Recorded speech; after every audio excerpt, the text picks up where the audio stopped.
ತನುವು ನಿನ್ನದು ಮನವು ನಿನ್ನದು, ತನುವು ನಿನ್ನದು ಮನವು ನಿನ್ನದು, ಎನ್ನ ಜೀವನ ಧನವು ನಿನ್ನದು.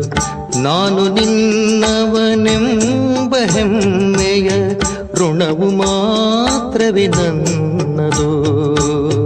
ತನು ನಿನ್ನದು ಮನವು ನಿನ್ನದು.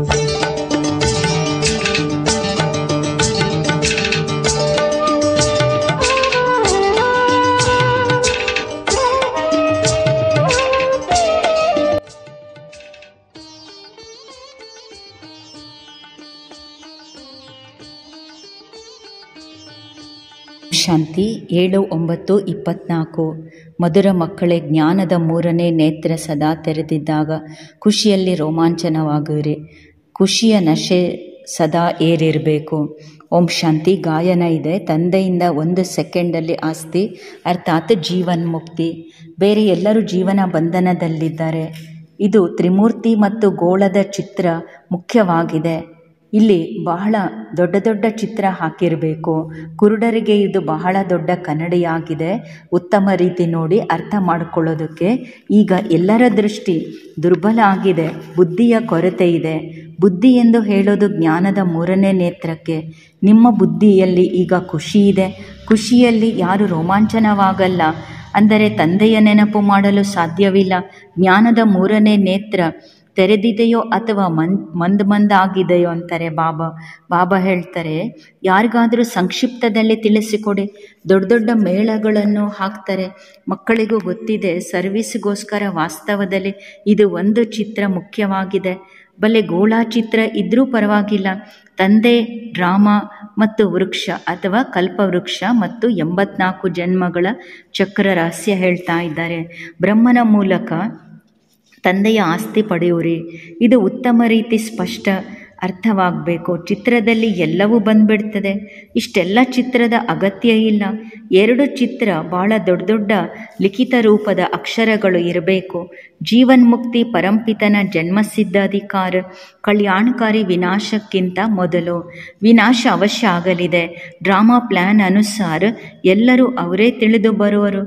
ತಿಳಿಸುವಂಥ ಅಗತ್ಯವೂ ಇರುವುದಿಲ್ಲ. ಬೇಹದ್ದಿನ ತಂದೆಯಿಂದ ಬೇಹದ್ದಿನ ಆಸ್ತಿ ಪಡೆಯುವಿರಿ. ಇದು ಎಷ್ಟು ಪಕ್ಕ ನೆನಪಿರಬೇಕು. ಆದರೆ ಮಾಯೆ ಮರೆಸಿಬಿಡ್ತದೆ. ಸಮಯ ಕಳೆಯುತ್ತಾ ಹೋಗುತ್ತದೆ. ಗಾಯನ ಇದೆ, ಬಹಳ ಕಳಿತು ಅಲ್ಪ. ಇದರ ಅರ್ಥ ಈ ಸಮಯದ್ದೇ ಆಗಿದೆ. ಇನ್ನು ಸ್ವಲ್ಪವೇ ಸಮಯ ಉಳಿದಿದೆ. ಸ್ಥಾಪನೆ ಆಗ್ತಾ ಇದೆ. ವಿನಾಶಕ್ಕೆ ಸ್ವಲ್ಪ ಸಮಯ ಉಳಿದಿದೆ. ಸ್ವಲ್ಪಕ್ಕಿಂತಲೂ ಅಲ್ಪವಾಗಿಬಿಟ್ಟಿದೆ. ವಿಚಾರ ಮಾಡಬೇಕು ಮುಂದೇನಾಗುವುದು. ಈಗಂತೂ ಯಾರೂ ಜಾಗೃತ ಆಗಿಲ್ಲ. ಕೊನೆಯಲ್ಲಿ ಜಾಗೃತ ಆಗ್ತಾರೆ. ಕಣ್ಣು ದೊಡ್ಡ ಮಾಡ್ತಾರೆ. ಬಾಬಾ ಹೇಳ್ತಾರೆ, ಆಕೆ ನಹಿ ಬುದ್ಧಿ ಕಿ ಆಂಖ್, ಕಣ್ಣಲ್ಲ ಬುದ್ಧಿಯ ಕಣ್ಣು. ಸಣ್ಣ ಸಣ್ಣ ಚಿತ್ರಗಳಲ್ಲಿ ಆನಂದ ಬರೋದಿಲ್ಲ, ದೊಡ್ಡ ದೊಡ್ಡದು ಮಾಡಿ ಅಂತಾರೆ ಬಾಬಾ. ವಿಜ್ಞಾನ ಎಷ್ಟೊಂದು ಸಂಯೋಗ ಕೊಡ್ತದೆ. ವಿನಾಶದಲ್ಲಿ ತತ್ವಗಳು ಸಂಯೋಗಿ ಆಗ್ತವೆ. ಒಂದು ಕೌಡಿ ಖರ್ಚು ಇಲ್ಲದೆ ಸಂಯೋಗಿ ಆಗ್ತವೆ. ನಿಮ್ಮ ಹತ್ರ ಎಲ್ಲವೂ ಸಂಯೋಗ ಸ್ವಚ್ಛ ಹಳೆಯ ಜಗತ್ತು ಸ್ವಚ್ಛ ಮಾಡಿಬಿಡ್ತವೆ. ಇದು ಎಷ್ಟೊಂದು ಕೊಳಕು ಜಗತ್ತು. ಅಜ್ಮೀರ್ದಲ್ಲಿ ಸ್ವರ್ಗದ ಯಾದಗಾರಿದೆ. ದಿಲ್ವಾಡ ಮಂದಿರದ ಸ್ಥಾಪನೆಯ ಇದು ಸಂಕೇತ ಆಗಿದೆ. ಆದರೆ ಏನನ್ನೂ ಅರ್ಥ ಮಾಡಿಕೊಳ್ಳೋಕ್ಕಾಗ್ತಾ ಇಲ್ಲ ಮನುಷ್ಯರಿಗೆ ಎಂದು ಬಾಬಾ ಹೇಳ್ತಾ ಇದ್ದಾರೆ. ನೀವೆಷ್ಟು ಬುದ್ಧಿವಂತರಾಗಿರಿ. ಬಲೆ ಮನುಷ್ಯರು ಹೇಳ್ತಾರೆ ನಮಗೇನು ಗೊತ್ತಿಲ್ಲ, ವಿನಾಶ ಆಗೋದು ಅಂತಾರೆ. ಅರ್ಥ ಆಗೋದಿಲ್ಲ. ಹೇಗೆ ಒಂದು ಕತೆ ಇದೆ, ಹುಲಿ ಬಂತು ನಂಬೋದಿಲ್ಲ. ಒಂದಿನ ಬಂದು ತಿಂದು ಹಾಕ್ಬಿಡ್ತದೆ. ನೀವು ಹೇಳ್ತೀರಿ ಹಳೆಯ ಜಗತ್ತಿನ್ನು ಹೋಗೇ ಬಿಡ್ತು, ಅಲ್ಪವೇ ಸಮಯ ಇದೆ. ಪೂರ್ಣ ಜ್ಞಾನ ನೀವು ಮಕ್ಕಳ ಬುದ್ಧಿಯಲ್ಲಿರಬೇಕು. ಆತ್ಮನೇ ಧಾರಣೆ ಮಾಡಿಕೊಳ್ಳೋದು. ತಂದೆಯ ಆತ್ಮದಲ್ಲೂ ಜ್ಞಾನ ಇದೆ. ಯಾವಾಗ ಶರೀರ ಧಾರಣೆ ಮಾಡ್ಕೊಳ್ತಾರೆ ತಂದೆ ಆಗ ಜ್ಞಾನ ಕೊಡ್ತಾರೆ. ಅವಶ್ಯ ಅವರಲ್ಲಿ ನಾಲೆಜ್ ಇದೆ. ಅದಕ್ಕೆ ನಾಲೆಜ್ಫುಲ್, ಜ್ಞಾನಪೂರ್ಣ ಪರಂಪಿತ ಎಂದು ಕರೆಯೋದು. ಸೃಷ್ಟಿಚಕ್ರ ಆದಿ ಮಧ್ಯ ಅಂತ್ಯವನ್ನು ತಿಳ್ಕೊಂಡರೆ ನಿಮ್ಮನ್ನು ನೀವು ಈಗ ತಿಳ್ಕೊಂಡಿದ್ದೀರಿ. ಸೃಷ್ಟಿಚಕ್ರ ಹೇಗೆ ಪುನರಾವರ್ತನೆ ಆಗ್ತದೆ, ಇದು ನಾಲೆಜ್ ಇದೆ. ಅದಕ್ಕೆ ಇಂಗ್ಲೀಷಲ್ಲಿ ನಾಲೆಜ್ಫುಲ್ ಅಕ್ಷರ ಉತ್ತಮ ಇದೆ. ಮನುಷ್ಯ ಸೃಷ್ಟಿರೂಪಿ ವೃಕ್ಷದ ಬೀಜ ರೂಪ ತಂದೆ, ಅವರಲ್ಲಿ ನಾಲೆಜ್ ಇದೆ. ನೀವೀಗ ತಿಳ್ಕೊಂಡಿರಿ. ನಂಬರ್ ವಾರ್ ಪುರುಷಾರ್ಥ ಅನುಸಾರ ಶಿವಬಾಬಾ ಜ್ಞಾನಪೂರ್ಣನು. ಇದು ಉತ್ತಮ ರೀತಿ ಬುದ್ಧಿಯಲ್ಲಿರಬೇಕು. ಈ ರೀತಿಯಲ್ಲ. ಎಲ್ಲರ ಬುದ್ಧಿಯಲ್ಲಿ ಏಕರಸ ಧಾರಣೆ ಇರ್ತದೆ. ಬಲೆ ಬರೀತಾರೆ, ಆದರೆ ಧಾರಣೆ ಏನೂ ಇಲ್ಲ. ನಾಮ ಮಾತ್ರಕ್ಕೆ ಬರೀತಾರೆ, ಯಾರಿಗೂ ತಿಳಿಸ್ಲಿಕ್ಕೆ ಬರಲ್ಲ. ಪುಸ್ತಕದಲ್ಲಿ ತಿಳಿಸ್ತೀರೇನು ಅಂತ ಬಾಬಾ ಕೇಳ್ತಾರೆ. ಏನೂ ಅರ್ಥ ಮಾಡ್ಕೊಳ್ಳೋದಿಲ್ಲ. ಚಿತ್ರಗಳು ಎಷ್ಟು ಉತ್ತಮ ಇದ್ದಾವೆ ತಿಳಿಸೋದಕ್ಕೆ. ಉತ್ತಮ ನಾಲೆಜ್ ಅಂದರೆ ಅಕ್ಷರನು ದೊಡ್ಡ ದೊಡ್ಡ ಅಕ್ಷರಗಳಲ್ಲಿ ಬರೆದಿರಬೇಕು. ದೊಡ್ಡ ದೊಡ್ಡ ಚಿತ್ರ ನೋಡಿ ಮನುಷ್ಯರು ಅರ್ಥ ಮಾಡ್ಕೊಳ್ತಾರೆ. ಇದರಲ್ಲಿ ಅವಶ್ಯ ಒಂದು ಸಾರ ಇದೆ. ಸ್ಥಾಪನೆ ಮತ್ತು ವಿನಾಶ ಬರೆದಿರಬೇಕು. ರಾಜಧಾನಿ ಸ್ಥಾಪನೆ ಇದು ಪರಂಪಿತನ ಜನ್ಮಸಿದ್ಧಾಧಿಕಾರ, ಪ್ರತಿಯೊಂದು ಮಗುವಿನ ಹಕ್ಕಾಗಿದೆ. ಜೀವನ್ಮುಕ್ತಿ, ಮಕ್ಕಳ ಬುದ್ಧಿ ಓಡಬೇಕು. ಎಲ್ಲರೂ ಜೀವನ ಬಂಧನದಲ್ಲಿದ್ದಾರೆ. ಇವರನ್ನು ಜೀವನ ಬಂಧನದಿಂದ ಜೀವನ ಮುಕ್ತ ಹೇಗೆ ಕರೆದುಕೊಂಡು ಹೋಗುವುದು? ಮೊದಲು ಶಾಂತಿಧಾಮದಲ್ಲಿ ಹೋಗ್ತೀರಿ, ನಂತರ ಸುಖಧಾಮದಲ್ಲಿ. ಸುಖಧಾಮ ಜೀವನ ಮುಕ್ತಿ ಎಂದು ಹೇಳೋದು. ಈ ಚಿತ್ರ ವಿಶೇಷ ದೊಡ್ಡ ದೊಡ್ಡದಾಗಿರಬೇಕು. ಮುಖ್ಯ ಚಿತ್ರ ಆಗಿದೆ. ಭಾಳ ದೊಡ್ಡ ದೊಡ್ಡ ಅಕ್ಷರಗಳಿದ್ರೆ ಮನುಷ್ಯರು ಹೇಳ್ತಾರೆ, ಬಿಕೆಗಳ ಹತ್ರ ಇಷ್ಟು ದೊಡ್ಡ ಚಿತ್ರ ಮಾಡ್ಯಾರೆ ಅಂದರೆ ಅವಶ್ಯ ಅದರಲ್ಲಿ ನಾಲೆಜ್ ಇದೆ. ಅಲ್ಲಿ ಇಲ್ಲಿ ನಿಮ್ಮ ಹತ್ರ ದೊಡ್ಡ ದೊಡ್ಡ ಚಿತ್ರಗಳು ಹಾಕಿರಬೇಕು. ಕೇಳ್ತಾರೆ, ಇದೇನಾಗಿದೆ ಹೇಳಿ. ಇಷ್ಟು ದೊಡ್ಡ ಚಿತ್ರ ನಿಮಗೆ ಇದರಲ್ಲಿ ತಿಳಿದುಕೊಳ್ಳೋದಕ್ಕೆ ಹಾಕಿರೋದು. ಇದರಲ್ಲಿ ಸ್ಪಷ್ಟ ಬರಹ ಇರಬೇಕು. ಬೇಹದ್ದಿನ ಆಸ್ತಿ ಇವರು ದೇವತೆಗಳಿಗಿತ್ತು. ನಿನ್ನೆದೇ ಮಾತು, ಇವತ್ತು ಇಲ್ಲ. ಏಕೆಂದರೆ 84 ಜನ್ಮ ಪಡಿತಾ ಕೆಳಗೆ ಬಂದಿದ್ದಾರೆ. ಸತೋಪ್ರಧಾನದಿಂದ ತಮೋಪ್ರಧಾನ ಆಗಲೇಬೇಕು. ಜ್ಞಾನ ಮತ್ತು ಭಕ್ತಿ, ಪೂಜ್ಯ ಮತ್ತು ಪೂಜಾರಿ, ಇದು ಆಟ ಆಗಿದೆ. ಅರ್ಧ ಪೂರ್ಣ ಆಟ ಇದು ಮಾಡಲ್ಪಟ್ಟಿದೆ. ಈ ರೀತಿ ದೊಡ್ಡ ದೊಡ್ಡ ಚಿತ್ರಗಳು ಮಾಡುವಂಥ ಸಾಹಸಿಗಳಾಗಬೇಕು. ಸರ್ವಿಸ್ ಆಸಕ್ತಿ ಬೇಕು. ದೆಹಲಿ ಮೂಲೆಯಲ್ಲಿ ಸರ್ವಿಸ್ ಮಾಡಬೇಕು. ದೊಡ್ಡ ಮೇಳ ಸಮ್ಮೇಳನ ಅನೇಕ ಹಾಕ್ತಾರೆ. ಅಂದರೆ ನೀವು ಈ ಚಿತ್ರಗಳು ಭಾಳ ಉಪಯೋಗ ಬರ್ತವೆ. ತ್ರಿಮೂರ್ತಿ ಗೋಳ ಮುಖ್ಯ ಚಿತ್ರ ಭಾಳ ಉತ್ತಮ ವಸ್ತು. ಕುರುಡರ ಎದರಲ್ಲಿ ಕನ್ನಡಿ, ಕುರುಡರಿಗೆ ಓದಿಸೋದಿಲ್ಲಿ. ಓದೋದು ಆತ್ಮದ ಇಂದ್ರಿಯಗಳು ಹೇಗೆ ಮಗುದು ಚಿಕ್ಕದಿರುವಾಗ ಓದೋದಕ್ಕೆ ಚಿತ್ರಗಳನ್ನು ತೋರಿಸಲಾಗ್ತದೆ. ದೊಡ್ಡವರಾದ ನಂತರ ಜಗತ್ತಿನ ನಕ್ಷೆ ತೋರಿಸ್ತಾರೆ.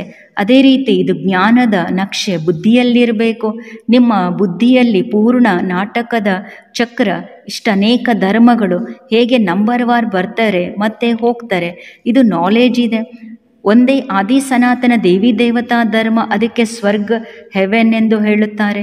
ತಂದೆಯ ಜೊತೆ ಯೋಗ ಜೋಡಿಸೋದ್ರಿಂದ ಆತ್ಮ ಪತೀತದಿಂದ ಪಾವನ ಆಗ್ತದೆ. ಭಾರತದ ಪ್ರಾಚೀನ ಯೋಗ ಪ್ರಸಿದ್ಧಿ ಇದೆ. ಯೋಗ ಅರ್ಥಾತ್ ನೆನಪು.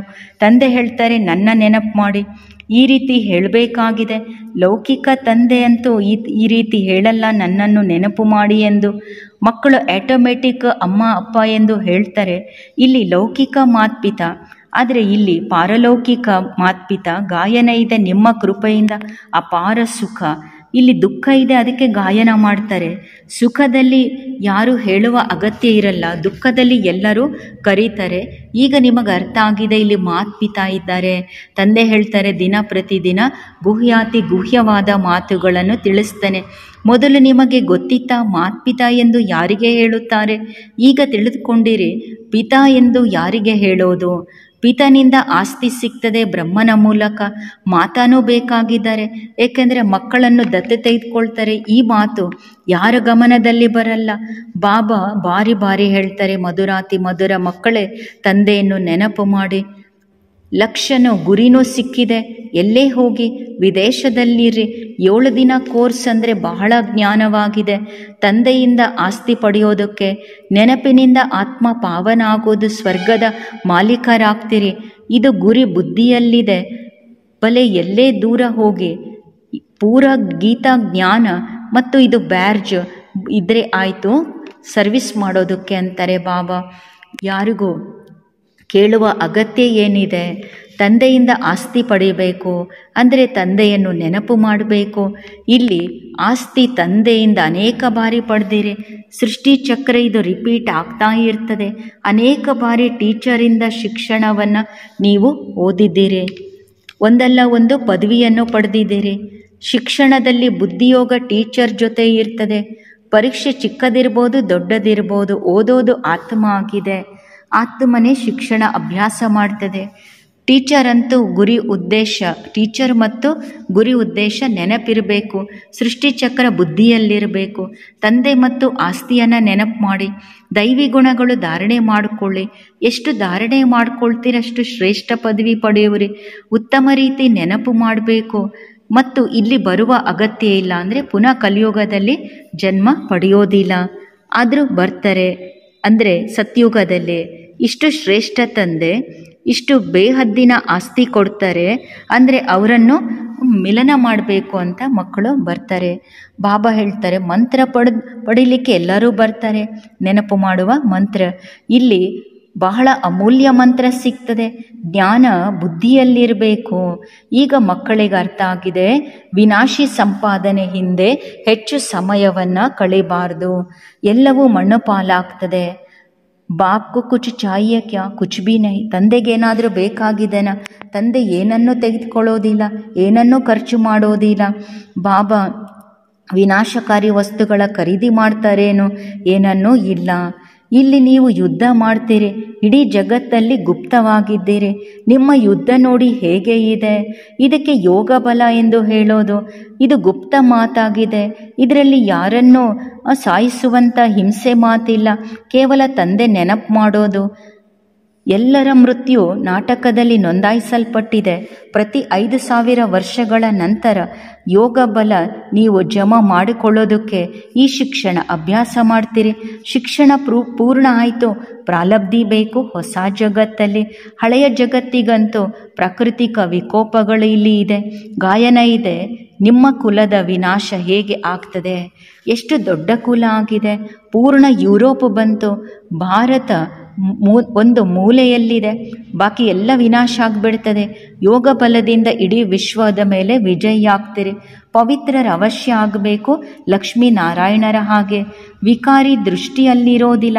ಮುಂದೆ ಹೋಗ್ತಾ ನಿಮಗೆ ಅನೇಕ ಸಾಕ್ಷಾತ್ಕಾರ ಆಗ್ತದೆ. ನಿಮ್ಮ ದೇಶ ಸಮೀಪಿಸ್ತಾ ಹೋಗ್ತೀರಿ ಮತ್ತು ವೃಕ್ಷನು ಅಂದರೆ ಹೊಸ ಜಗತ್ತು ಕಾಣಿಸ್ತಾ ಹೋಗ್ತದೆ. ಖುಷಿ ಆಗ್ತದೆ. ಈಗ ನಾವು ಮನೆಗೆ ಸಮೀಪಿಸ್ತಾ ಇದ್ದೇವೆ. ಈಗ ಮನೆಗೆ ಹೋಗ್ತೇವೆ, ಮತ್ತೆ ಸುಖಧಾಮದಲ್ಲೇ ಬರ್ತೀವಿ. ಬಾಕಿ ಸ್ವಲ್ಪವೇ ಸಮಯ ಇದೆ. ಸ್ವರ್ಗದಿಂದ ವಿದಾಯಿ ಪಡೆದು ಎಷ್ಟು ಸಮಯ ಕಳೆದೋಗಿದೆ. ಮತ್ತೆ ಸ್ವರ್ಗ ಸಮೀಪ ಬರ್ತಾ ಹೋಗ್ತದೆ.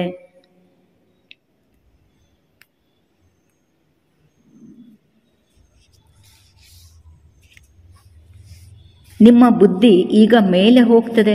ಅದು ನಿರಾಕಾರಿ ಜಗತ್ತು, ಬ್ರಹ್ಮಾಂಡ ಎನ್ನುತ್ತಾರೆ. ನಾವು ಅಲ್ಲಿಯ ನಿವಾಸಿ. ಇಲ್ಲಿ 84 ಜನ್ಮಗಳ ಪಾರ್ಟ್ ಮಾಡಿವೆ. ಈಗ ನಾವು ಹೋಗ್ತೇವೆ. ನೀವು ಮಕ್ಕಳು ಆಲ್ರೌಂಡರ್ ಆಗಿರಿ. ಪ್ರಾರಂಭದಿಂದ 84 ಜನ್ಮಗಳು ಪಡೆದಿರಿ. ಕೊನೆಯಲ್ಲಿ ಬರೋರು ಆಲ್ರೌಂಡರ್ ಎಂದು ಹೇಳಲ್ಲ.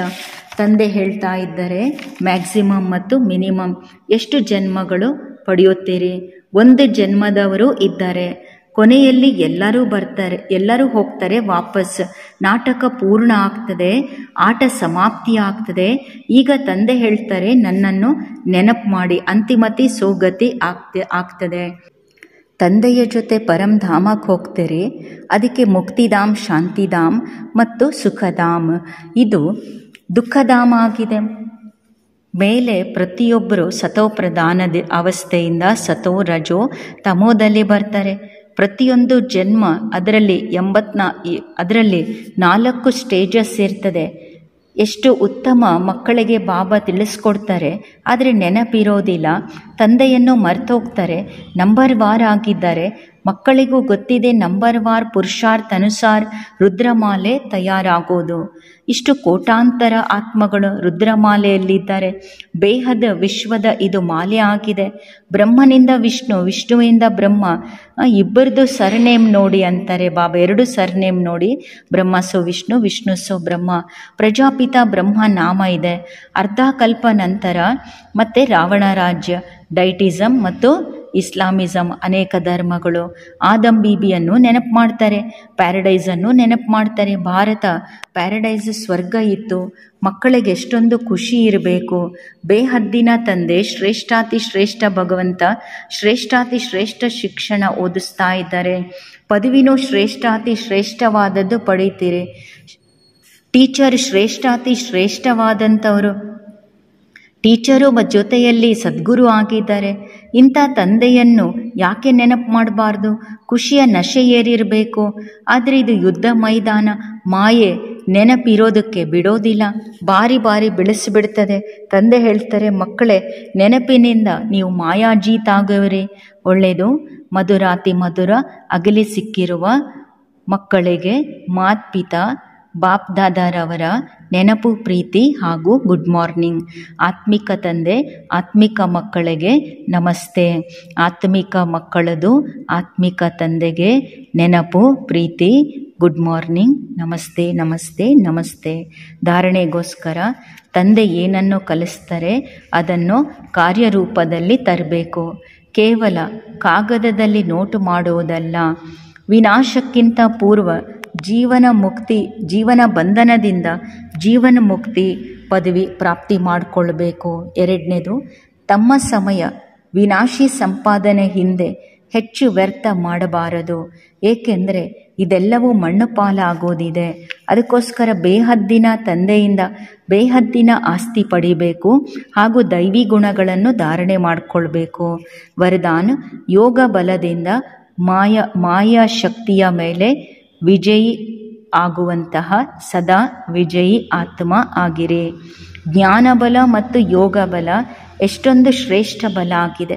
ಹೇಗೆ ವಿಜ್ಞಾನ ಬಲ ಅಂಧಕಾರ ಮೇಲೆ ವಿಜಯ ಪ್ರಾಪ್ತಿ ಮಾಡಿಸಿ ಬೆಳಕನ್ನು ಕೊಡ್ತದೆ, ಅದೇ ರೀತಿ ಯೋಗ ಬಲ ಸದಾಕಾಲಕ್ಕೋಸ್ಕರ ಮಾಯೆ ಮೇಲೆ ವಿಜಯ ಪ್ರಾಪ್ತಿ ಮಾಡಿಸಿ ವಿಜಯಿ ಮಾಡ್ತದೆ.